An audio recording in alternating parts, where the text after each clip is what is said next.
Bangalore. Remember, India have a 1-0 lead in this series, so Pakistan will be looking to win this to square it at 1-1.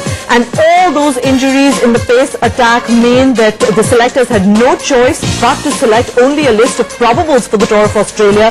They were in fact scheduled to announce the team for the Tour of Australia, but left with no choice right now. As you can see from that list of probables, Akash Chopra, who scored heavily in domestic cricket, 739 runs in fact from 6 games, is there, as is Parthiv Patel. Their names are highlighted because they're the fringe players who could just get picked for Australia. Remember, Akash Chopra had played in Australia last time.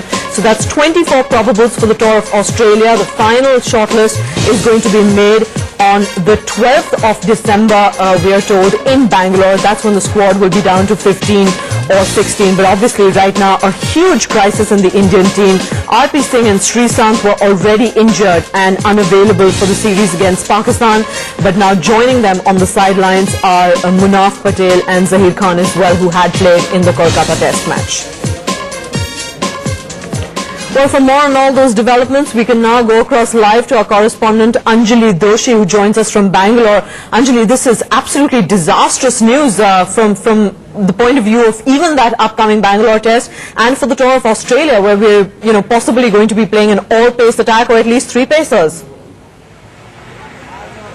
Absolutely, Sonali. In fact, the last time India played here, Pakistan managed to win that. This is, of course, the 2004-2005 series. They won in Bangalore. So, Bangalore hasn't exactly been a happy hunting ground for the Indians, especially against Pakistan. So, that is going to be a bit of a problem, especially now with both Zaheer and Munaf out and a very inexperienced pace attack on show.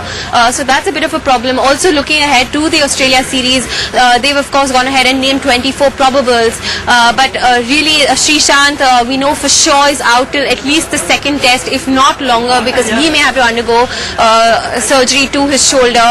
There's no clarity on Zaheer's heel injury and when that will be okay. And of course, Munaf Patel, there's no word on what exactly is wrong with him. We just know that he has an injury and is not fit to play.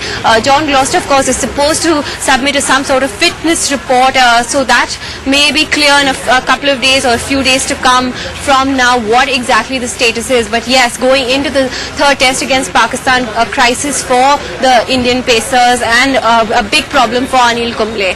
Sonali?